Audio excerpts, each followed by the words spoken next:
for the Rangers. Jeremy started going to games when he was 7, and I started going to games when I was 5. It wasn't until we were 15 and 12 that my dad decided it would be a good idea for us to go to games together instead of with him. Neither of us could figure out why, because we would argue with each other for the entire train ride from Cedarhurst to Penn Station. But the second we walked into Madison Square Garden, after stopping for marshmallow toast and jelly rings, of course, our eyes lit up. We were best friends who saw eye to eye on everything. It was all about the Rangers. That lasted approximately 3 periods. The second we got back on that train, we became the same disagreeing brothers. I guess it takes the mind of a teacher, or two, I'm not sure if my mom had anything to do with this idea, to figure out how to get your battling sons to get together. 13 years, and definitely more than 100 Ranger games later, Jeremy and I are closer than we have ever been. We're constantly talking, asking each other for advice, and help with random things. Now that Jeremy's living in the city with Athena, I get the honor of being their personal IT guy. Lucky me. When Jeremy told me that he was dating a girl who claimed to like hockey, I was obviously skeptical. I've met my fair share of girls who talk to me about Alex Rodriguez scoring home runs and Marian Gaborik hitting the puck to make a goal. I assumed Athena liked hockey as much as I liked Star Trek.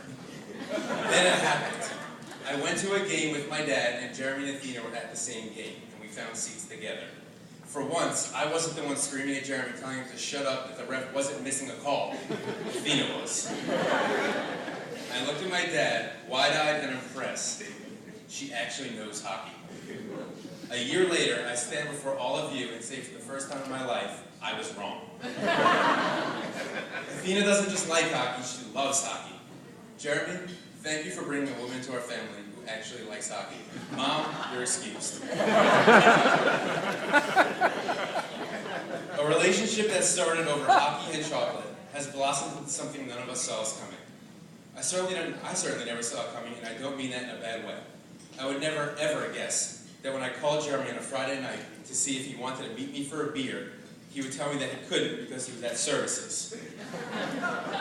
I would never think that Jeremy would pass up on going to a Rangers game because he had tickets to the ballet or the Philharmonic. Or he would tell me he couldn't meet me for sushi because he was going to synagogue to hear a speaker on Israeli art. It's true, these all happened.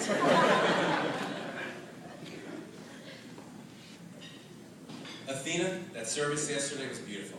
However, it was a little long. I thought we were going to be there until your first anniversary. I knew Jeremy was exactly the same as he ever was when he was sitting next to me not reading Hebrew. Some things never change. You bring culture to Jeremy that he never knew he wanted, but now clearly enjoys. He is happy with you that he ever was without you. You make him smile like nobody else ever has, except for Brian Leach. As your best man, Jeremy, I have only one favor to ask of you. Take your hand and place it on top of Athena's hand. Close your eyes and relax. This is the last moment you will ever have the upper hand.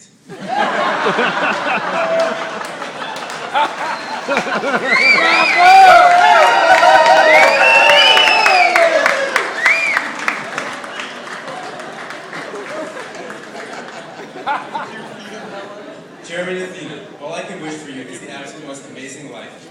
I sincerely wish both of you all of the good things that you absolutely deserve. Years of love and happiness. May you grow in each other's support and love, and may you always remember this moment you have with friends and family.